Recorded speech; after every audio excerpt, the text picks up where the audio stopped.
Good morning dear students. आज की class का जो टॉपिक रहेगा हमारा वो है क्रिस्टल स्ट्रक्चर, क्रिस्टल की संरचना।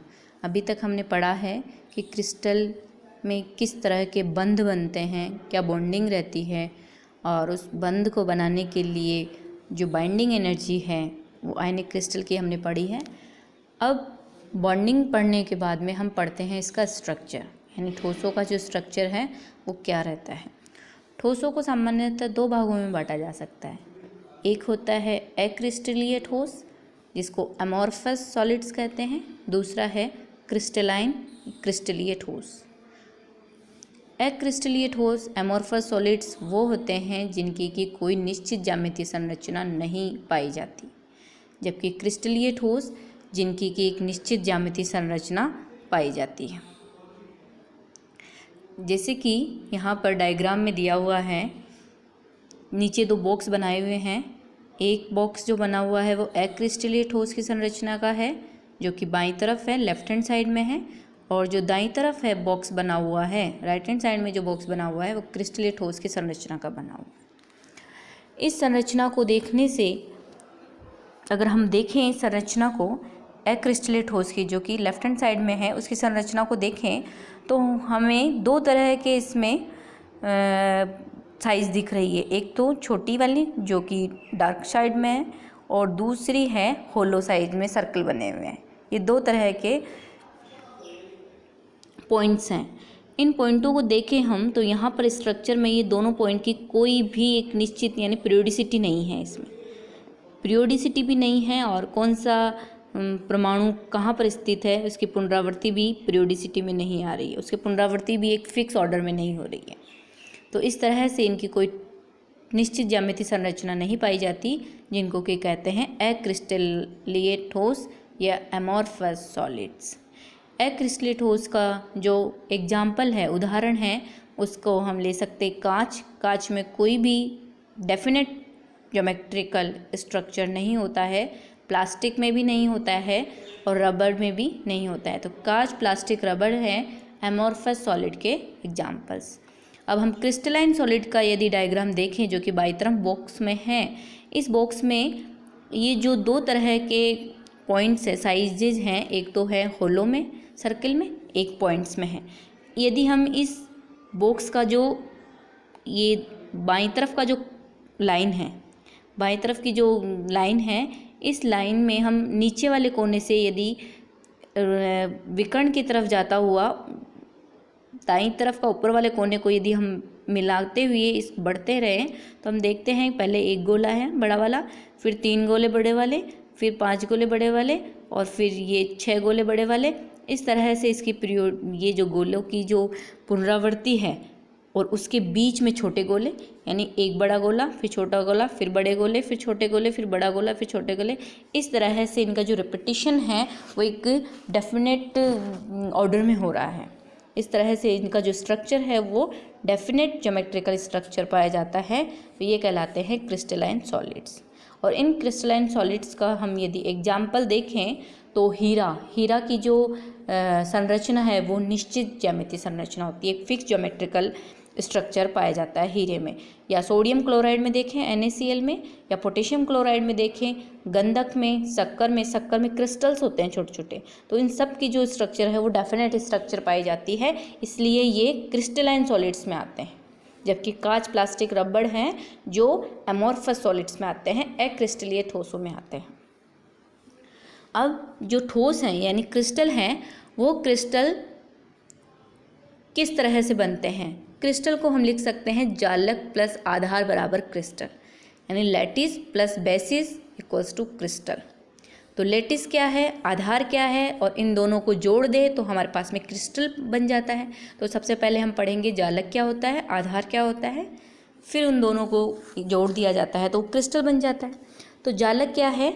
जालक की, जैसे कि यहाँ पर इस बॉक्स में दिया हुआ है, जो लंबा सा आयताकार बॉक्स है, इस बॉक्स में जालक जो है वो गोले हैं बड़े बड़े, और जो आधार हैं वो आधार दो तरह के आधार हैं, एक बड़ा गोला, एक छोटा गोला। अभी पढ़ेंगे जालक और आधार क्या होता है। इन दोनों को ऐड करते हैं तो हमें एक डेफिनेट स्ट्रक्चर मिल जाती है। देखिए क्रिस्टल की जो इस तरफ दाईं तरफ जो स्ट्रक्चर दे रखी है कि पहले बड़ा गोला आएगा, फिर छोटा गोला, बड़े गोले को एक पीरियोडिक ऑर्डर में ले लिया, पहले 3 गोले 3 गोले 3 गोले, फिर उसके बीच में छोटा गोला छोटा गोला छोटा गोला। इस तरह से क्रिस्टल की डेफिनेट स्ट्रक्चर आ गई।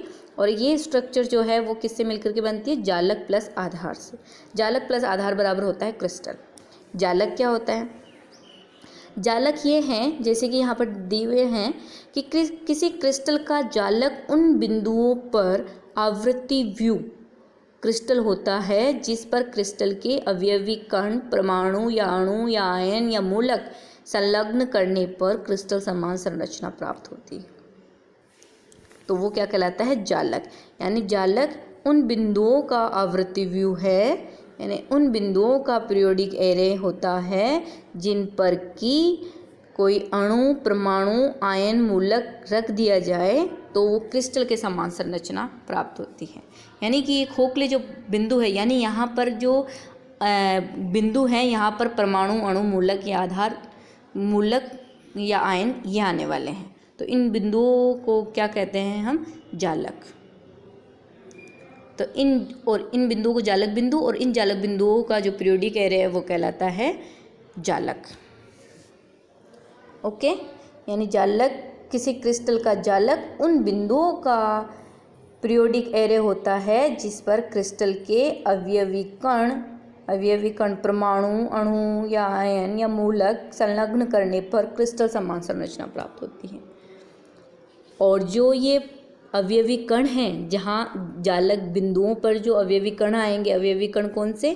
परमाणु, अणु, आयन या मूलक, इनको आधार कहते हैं, यानी बेसिस।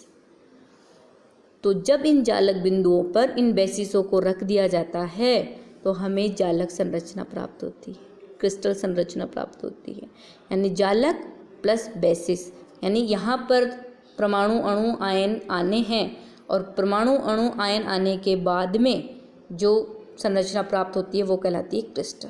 तो क्रिस्टल हो गया लैटिस प्लस बेसिस, जालक प्लस आधार। जालक हो गया बिंदुओं का पीरियोडिक एरे जिन पर कि आधार आने हैं, और आधार क्या है? किसी क्रिस्टल के अवयवी कण। अवयवी कण में कौन से आ जाएंगे? परमाणु, अणु, आयन या मूलक। ये हो गया अवयवी कण। अब क्रिस्टल, ये संरचना मिल गई। क्रिस्टल क्या होता है? जालक प्लस बेसिस। बेसिस क्या होता है? अवयवी कण। और जालक क्या होता है? बिंदुओं का पीरियोडिक एरे जिन पर कि अवयवी कण आ जाएंगे तो क्रिस्टल समान संरचना बन जाएगी। अब आता है आधार सदिश। ये बेसिस हो गया। अब आता है बेसिस वेक्टर कहें या फिर फंडामेंटल वेक्टर कहें, यानी दो जालक बिंदुओं के बीच की दूरी को, यानी जालक बिंदु यानी कि एक पॉइंट है और उस पॉइंट पर हमारा अवयवी कण आना है, और उस अवयवी कण, एक कण और दूसरा जालक बिंदु पीरियोडिक है यानी फिक्स है उन जालक बिंदुओं की दूरी। तो जालक बिंदुओं के बीच की दूरी जो है वो कहलाती है आधार सदिश या मूलभूत सदिश। तो distance between lattice points is known as basis vector और फंडामेंटल वेक्टर्स। तो आधार सदिश और मूलभूत सदिश हो जाएगी। और यदि इन आधार सदिशों की बार बार पुनरावृत्ति कर दी जाए तो जालक की संरचना प्राप्त होती है। जैसे कि जालक की संरचना नीचे डायग्राम में दिए हैं, 3 तरह के हैं।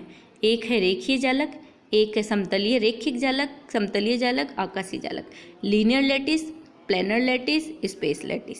ये 3 तरह के जालक हैं। इन 3 तरह के जालकों में सबसे पहले जालक संरचना कब मिलती है? जबकि आधार सदिशों की बार बार पुनरावृत्ति की जाती है। तो आधार सदिशों की बार बार पुनरावृत्ति करने में सबसे पहले हमारे पास में यहाँ पर फर्स्ट डायग्राम में देखिए रेखिक जालक में देखें तो एक ए वेक्टर है। ए वेक्टर एक आधार सदिश है। आधार सदिश क्या है? 2 जालक बिंदुओं के बीच की दूरी। 2 जालक बिंदुओं के बीच की दूरी जैसे कि डायग्राम में दिखाया हुआ है ए वेक्टर द्वारा दी गई है। यदि इस ए वेक्टर को हम एक ही दिशा में एक लाइन के लॉन्ग रिपीट कर दी जाए, यानी कि कितने पॉइंट इस रेखिक जालक में जैसे लाइन के लॉन्ग रिपीट कर रहे हैं, तो इस रिपीट करने से एक जालक संरचना मिल रही है और इस जालक संरचना को रेखिक या लीनियर लैटिस या जालक कहते हैं। तो ये लीनियर लैटिस है एक रेखा के अनुदिश। एक रेखा के अनुदिश यदि जालक बिंदुओं की पुनरावृत्ति होती है, जालक सदिशों की पुनरावृत्ति होती है, तो वो रेखिक जालक कहलाता है। अब समतलीय जालक यानी एक रेखा के अनुदिश तो आधार सदिशों की पुनरावृत्ति हो रही है, लेकिन इसी तरह से दूसरी दिशा में भी कोई अन्य आधार सदिश हैं, जैसे कि बी वेक्टर, तो इन बी वेक्टर की भी पुनरावृत्ति होने से, यानी ए वेक्टर और बी वेक्टर दोनों मिलकर के एक प्लेन बना रहे हैं, इस प्लेन की पुनरावृत्ति होने से हमें समतलीय जालक की संरचना मिलती है।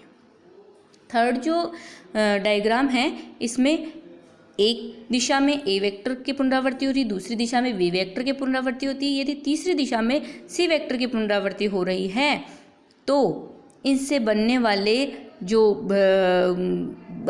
जो पीस है,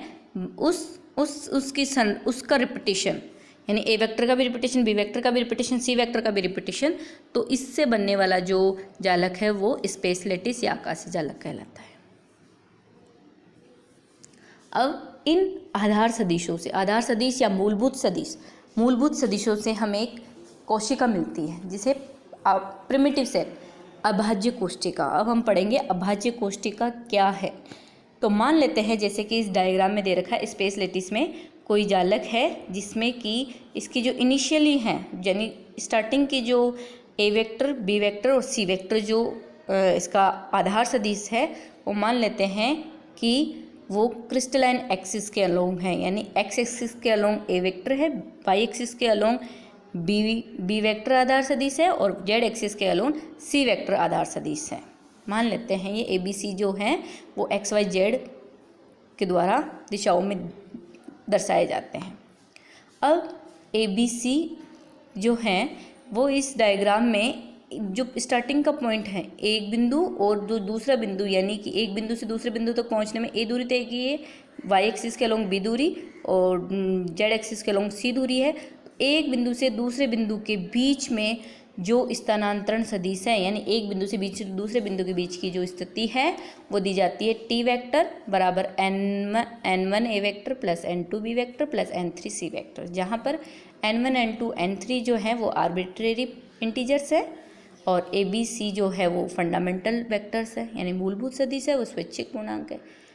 इसका मतलब n1 n2 n3 स्वैच्छिक पूर्णांक हैं, यानी कि यदि x दिशा में ए दूरी तक जाएगा तो n1 का मान 1 हो जाएगा, डबल बार जाएगा तो n1 का मान 2 हो जाएगा। इसी तरह से n2 का मान भी चेंज हो जाएगा, 1 2 3 4 कुछ भी हो सकता है, n3 का मान भी कुछ भी हो सकता है जितनी दूरी, जितने पॉइंट तक वो जाता है। और A vector B vector C vector ये एक्स वाई जेड एक्सिस के अनुदिश आधार सदिश है, फंडामेंटल वेक्टर्स है। तो यहाँ पर दो जालक बिंदुओं के बीच में जो स्थानांतरण सदिश है वो टी वेक्टर बराबर n1 A vector plus n2 B vector plus n3 C vector के द्वारा दिया जाता है। अब हम ये देखें कि किसी क्रिस्टल में कोई बिंदु है जिसको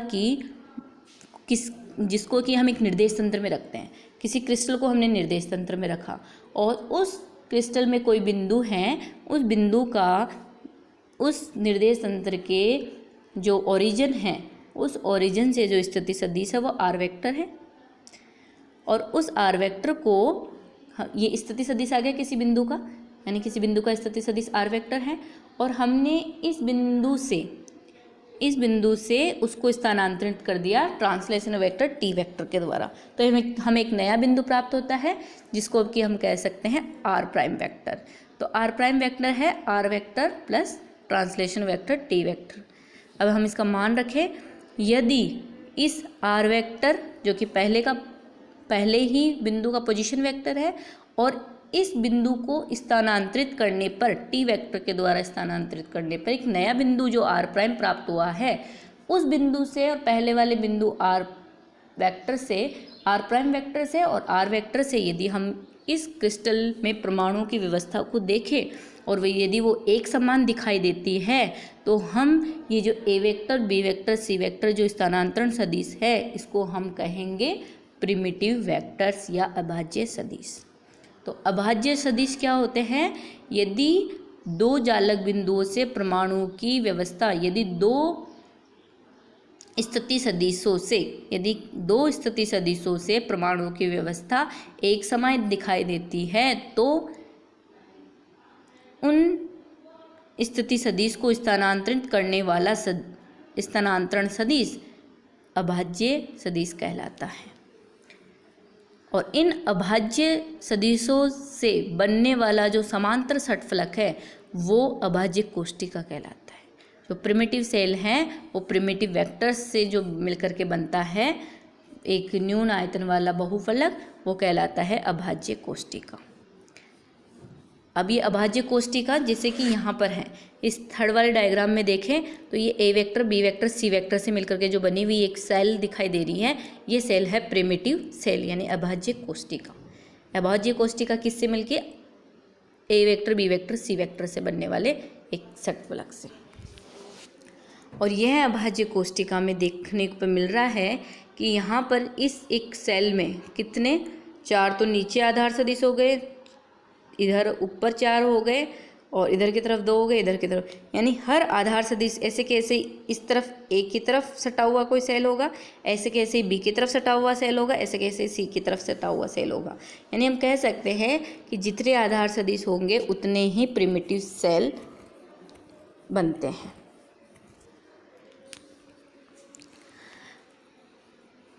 यहाँ पर प्रिमिटिव सेल उतने ही बनते हैं जितनी संख्या में आधार सदिश होता है उतनी संख्या में अभाज्य कोष्टिकाएं बनती हैं।